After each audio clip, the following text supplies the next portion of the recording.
Okay, so today we are going to talk about writing paragraphs, and we are also going to cover peer review since that is something you will be doing in class this week. Everybody will be on the discussion board, and then everyone who comes to class on Thursday will be doing it in class for this assignment, and then for the lit review, the next assignment, the people who meet on Tuesdays will do it in class. So it's going to be important information for everyone to pay attention to. So make sure that you complete that peer review on the discussion board by Saturday. The discussion board will close on Saturday. You're going to post your complete peer review draft to the discussion board by tomorrow or Wednesday, the 10th. So post it to the discussion board and to the D2L Dropbox because I grade it there. I look at your drafts to make sure. Remember, it's got to be a complete draft. It should be the page length it's supposed to be. It should cover all the information in there. So make sure that you are posting that to both of those places, and also you comment on at least 2 other students using the questions and criteria that I gave you. If you look at the discussion board, there's a list of questions. Please answer those fully. Pay attention to this discussion about peer review and make sure that you're answering the questions, not just saying, hey, everything's awesome, your paper's great, because I've had issues with students doing that in the past just to kind of hurry up and get it done. That's why I used to say 3 students and now I dropped it to 2 so that maybe people would do a little bit more of a thorough job, because people are still turning in papers with simple mistakes that if people were really paying attention and doing the peer review the way they should be, that person would not have made that mistake. And if I go back, I can read your peer review and see that you did not comment on things that you were supposed to have and didn't really complete the peer review, then that is going to be a bit of an issue possibly for your grade as well. So make sure that you are fully answering those questions and that you are paying attention and actually reading the person's paper. But that's going to cut off on Saturday because the paper is due on Sunday. However, if you would like to have some extra credit on that paper, if you turn it in by 11:59 on Saturday instead of Sunday, then I will give you 5 extra points. So it's not even doing any extra work. It's just getting it done, earlier than you have to, I guess. But it can give you 5 extra points. That could help you out a good deal. Those of you that did the Super Bowl extra credit, so few people actually did it. More than 5 of each class, but so if you actually did it, I just gave everyone who even attempted it the 3 points. So even if you weren't anywhere close and you picked the wrong team, whatever, you got those 3 points. So good on y'all. Don't forget about your weekly quiz for attendance. Now this video is the only video for this week.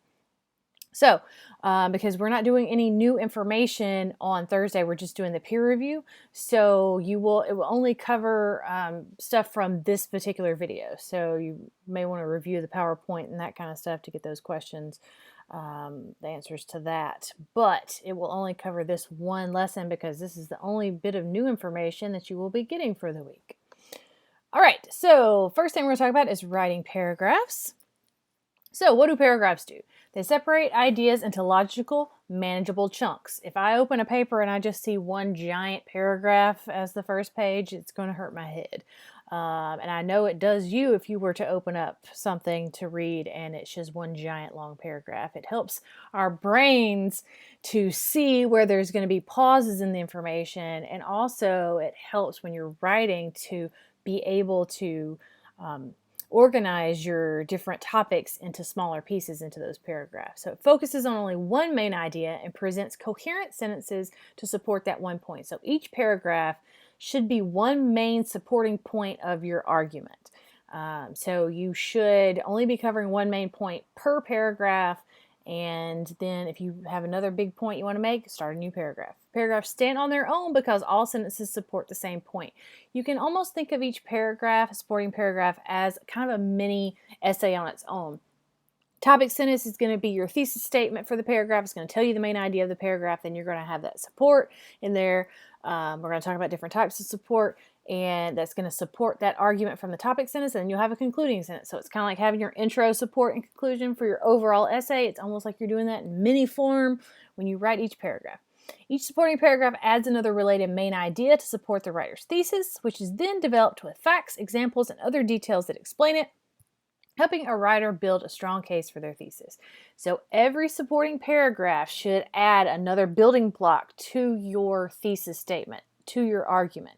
It's going to be another supporting point that helps further prove that argument you're trying to make in your thesis. Thoughtful organization and development of each body paragraph leads to an effectively focused, developed, and coherent essay. So like I said, think about each paragraph as kind of like a mini essay. So the topic sentence is going to be your thesis, and you got your support, and then you got your conclusion. So, effective paragraph is made, this is just kind of a bubble thing that I thought looked kind of fun. So effective paragraph is made up of your topic sentence, your supporting sentences, and then your concluding sentence. So make sure that you have all three of those elements in your paragraph. So topic sentence is going to be your topic, in other words, the particular point that you're going to make in that paragraph, and a comment, judgment, or interpretation of that topic. So it's like a little mini argument about that topic and how it supports your overall thesis. The book says it's usually the first or second sentence of the paragraph. It should be the first one. Now there's, the book talks about different ways to do it where it's, you can put it in the middle. Your concluding sentence could actually be your topic sentence, or it can be an implied, like you have to kind of figure it out yourself.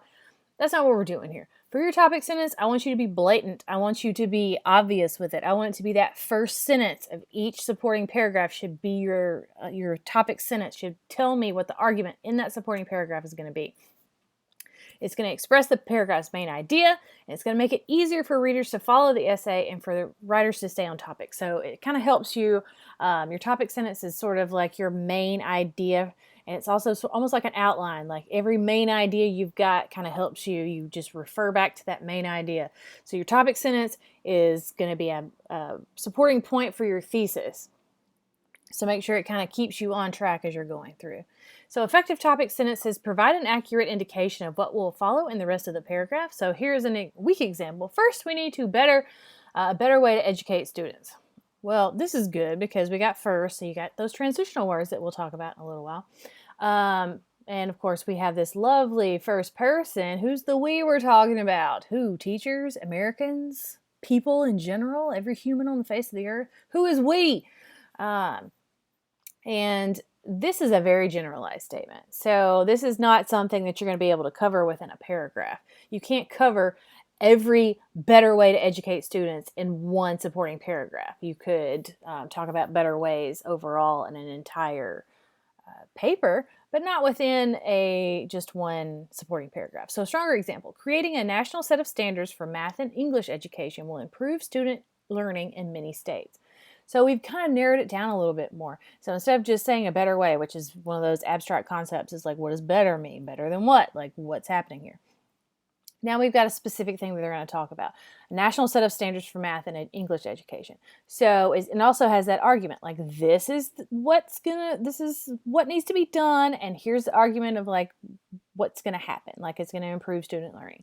And we know the rest of that paragraph is going to talk about why the standards for math and English education is going to help. There's probably going to be statistics, there's probably going to be facts, there's probably going to be research in there, but this gives you an idea of what we're going to be talking about.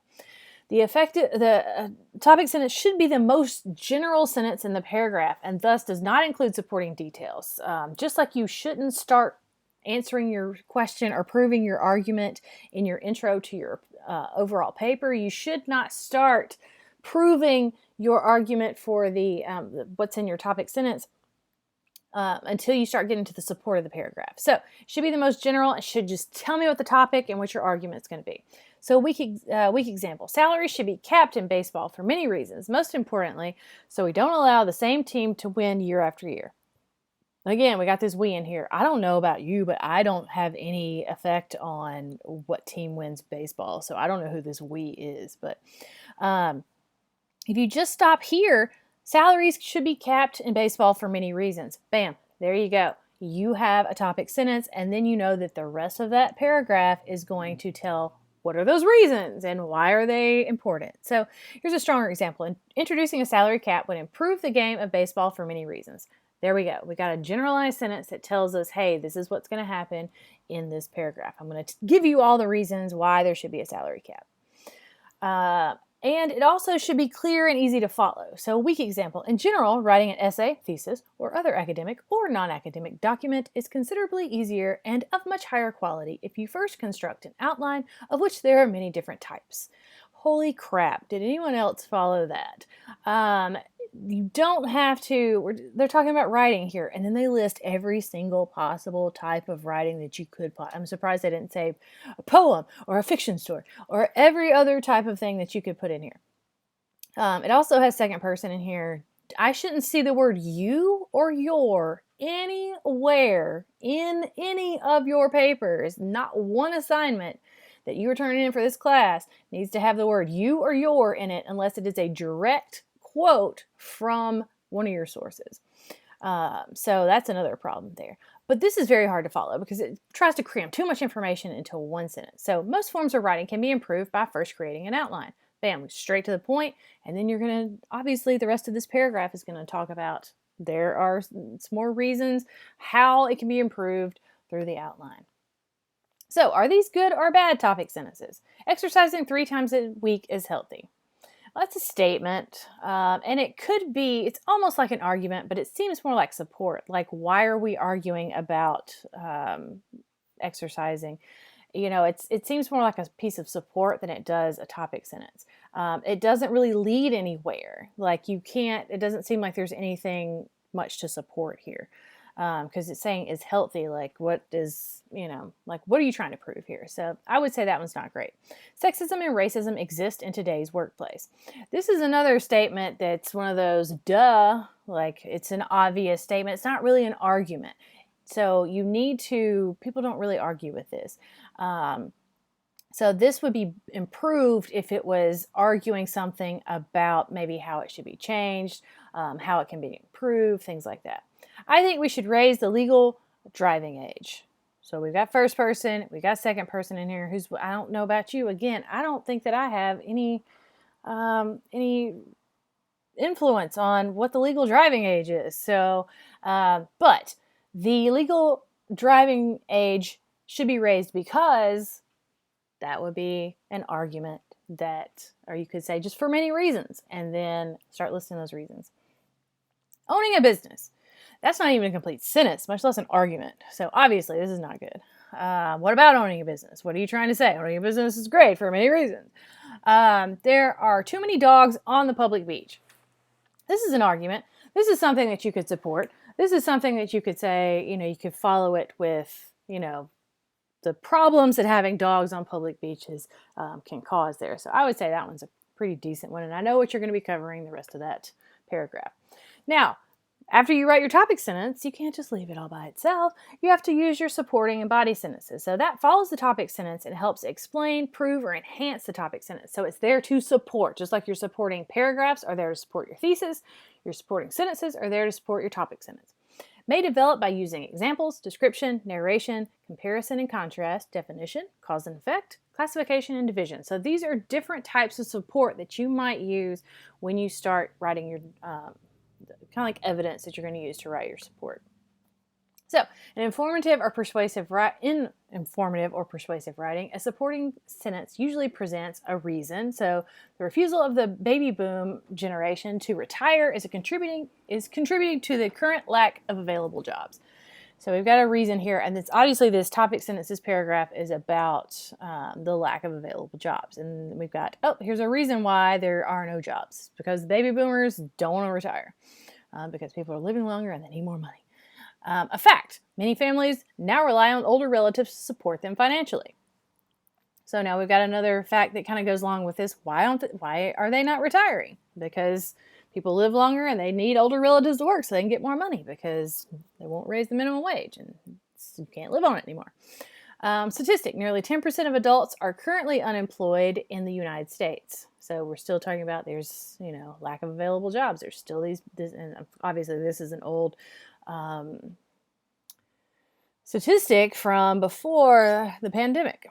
Quotation, "We will not allow this situation to continue," stated Senator Johns. Now, we can use the "we" in here because he's stating it. He's saying we will not. And obviously, he's a senator. He has something to do with it. But I don't want to see we in your paper unless it's a direct quotation. And then there's an example here. So last year, Bill was asked to retire at the age of 55. Which is obviously to open up, which is an early time to retire, but to open up more available jobs.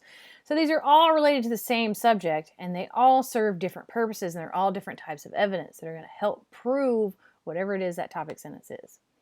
Then you have to have your concluding sentence. So your concluding sentence, just like your concluding paragraph in your paper, is going to be a summary of what your comment, your judgment, your interpretation, the summary of what you're trying to argue in that particular paragraph. It's going to be the last sentence in the paragraph. Its conclusion. It comes at the end.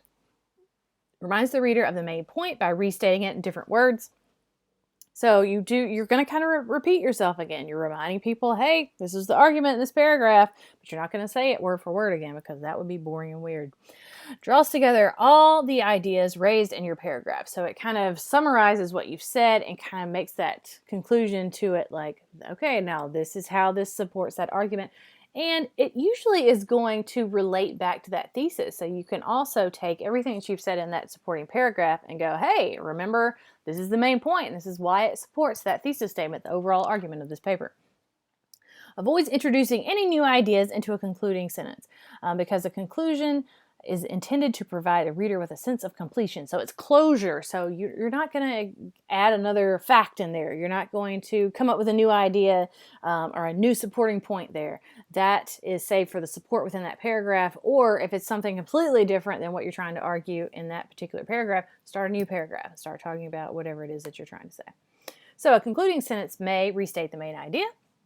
Example, childhood obesity is a growing problem in the United States. That could be an example of a topic sentence, or it could be a concluding sentence, but you can see what that paragraph was about. Summarize the key points of the paragraph. A lack of healthy choices, poor parenting, and an addiction to video games are among the many factors contributing to childhood obesity. So obviously those were the things that they were talking about within that paragraph.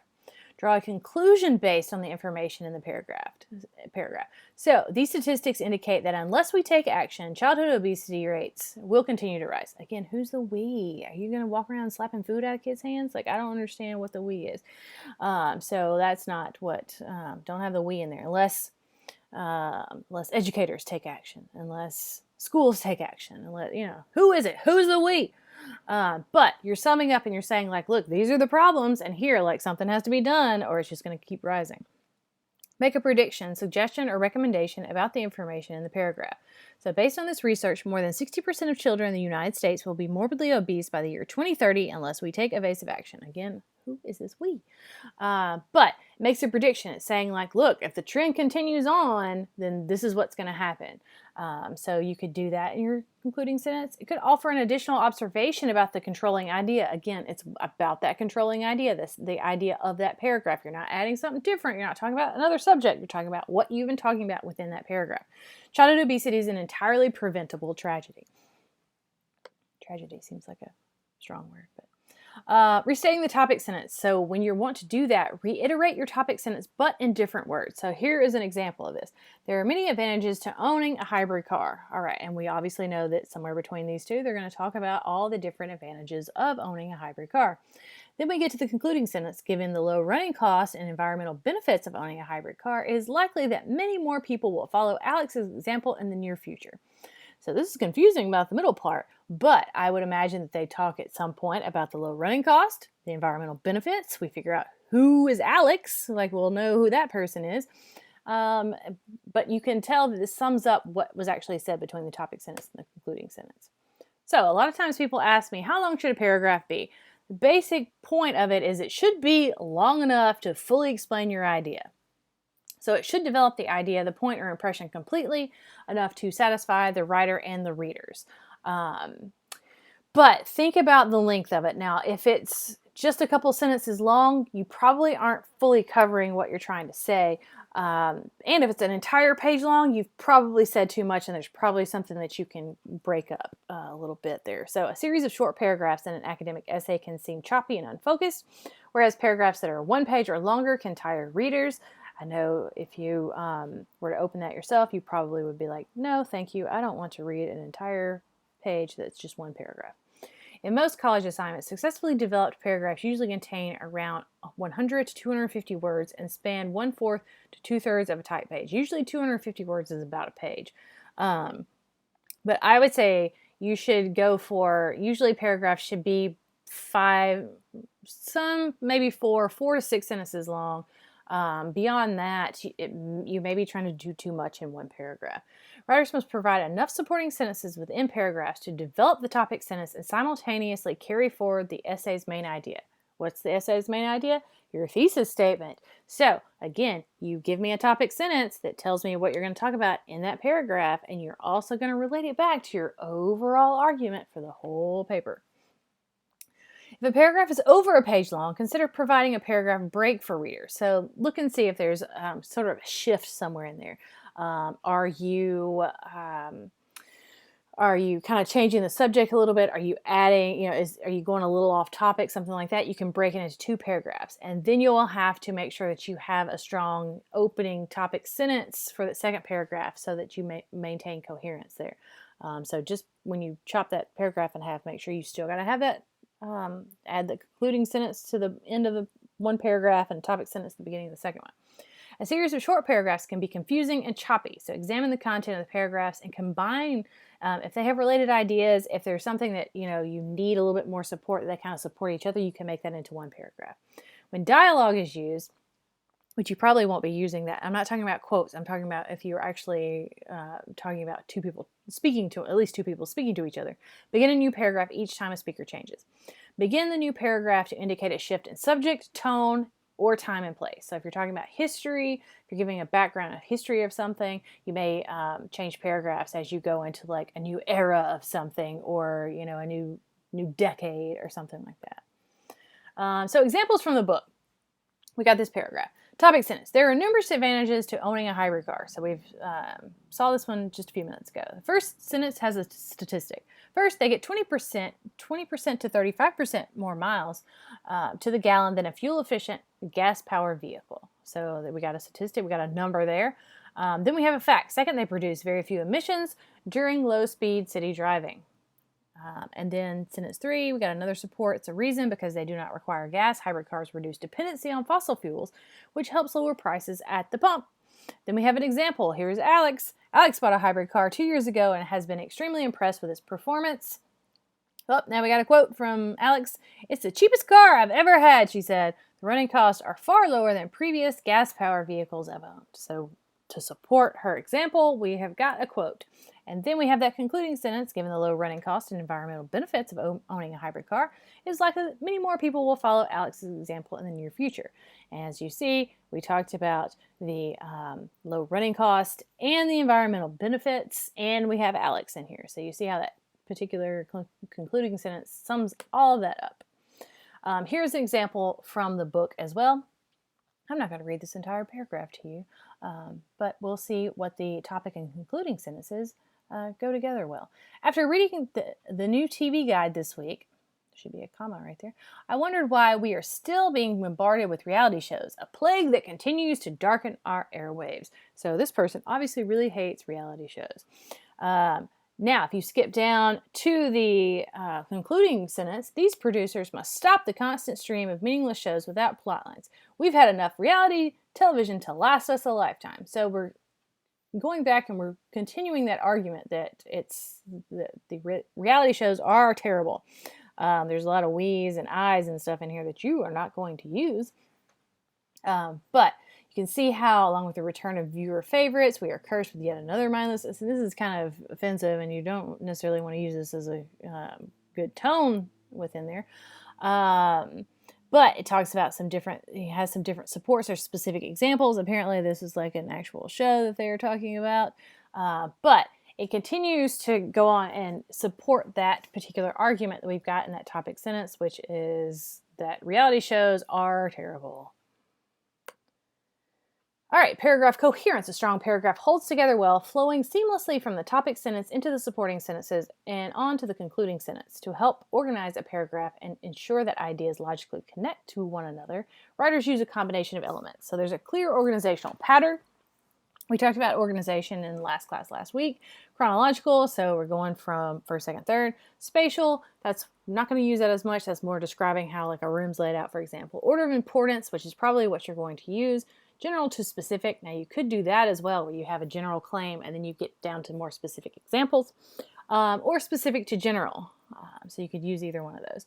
Make sure you're using those transitional words and phrases. We'll talk about those in a second. That's going to help connect and flow your ideas from one to the other. And repetition of ideas. So this element helps keep the parts of the paragraph together by maintaining focus on the main idea. So this element reinforces both paragraph coherence and unity. So if you keep repeating your ideas, you're going to keep repeating your argument and your thesis statement throughout too. So that was loud in my ear. Transitional words. So this is page 40 through 43 in the book. And so you want to, I'm not going to list all of them for you. There's a huge chart for you to look at. But these different words show things like sequence or time. They show position, where something's located. They can indicate a conclusion. They can kind of follow a line of thought or change your line of thought. It can show something that's more important than another part. Introduce a final thought, introduce examples, clarify the order, or kind of all-purpose ones that are going to help continue on with your sentences and your ideas. So make sure that you are using these different words to help with the flow of your paragraphs and the sentences within your paragraph. So these are your key takeaways, what we have talked about so far, and you can read those for yourself. Let's look at peer review real quick. So what is the purpose of peer review? This is going to help you revise your paper because you should not be turning in your first draft of any essay. If your final draft is the first one that you just wrote out real quick and turned in, then that's not right. What's the difference between revising and editing? So revising is looking at the big picture. You're looking at the overall ideas of your paper. This is where you're going to move large pieces of information. You may be putting one paragraph in front of another. You may be taking out entire ideas. You may explain ideas better. Things like that. Versus editing is looking at those smaller ideas. This is how you express them. So this is where you're looking at words, you're looking at grammar, you're looking at punctuation, you're looking at those little details. When you are doing peer review for your peers, your classmates, you are looking at revising. You're looking at their ideas. You're not there to check their spelling, because I'm going to count off a lot more points if there's issues with the ideas and if you're not getting the point across, rather than if you misspell a word. So you're going to help them revise is the main point of this. So it is to give constructive criticism. Constructive, what does construction team do? They build things up. You're there to help build your peers up. So you're giving them criticism that's going to help them make their writing better. You can use their comments to help you revise your draft. So you're going to look at the overall ideas and organization of the paper rather than the little tiny details. Make sure their ideas are clear, that they're following the assignment, and that everything flows the way it's supposed to. You're not just supposed to be criticizing or looking for mistakes. You are also, if you look at the discussion board, I ask you to point out things that are good as well as things you still have questions about. So, you're going to point out the things that are done well as some things that maybe need to be changed or fixed. You're not just looking at spelling and grammar, because again, that's, if you look at the rubric for this, that's way down at the bottom, but like thesis statements and organization and stuff like that is up at the top. So you think about those are the more important things. So when you complete peer review, think about these questions. Can I easily identify and locate the thesis? It should be at the end of the intro paragraph, because that's where I'm going to look for it, so that's where it should be. What is done well in the essay? What are points that are not clear that maybe need improvement? What are things that you still don't understand as an outside reader reading their piece? Does the essay meet all of the assignment requirements? Does every outside source have an in-text citation and an entry on the works cited page? Now, for this particular first assignment, you're really only going to have one. But as you go along, you're going to be using more sources, and you have to cite every bit of outside information. If it didn't come out of your brain into that paper, then you have to cite it. And if you don't, that is considered plagiarism, and that could lead to getting a 0 on the assignment. So very important that you point that out. If they've forgotten one, make sure that you're pointing that out. Does the paper have an academic tone or voice?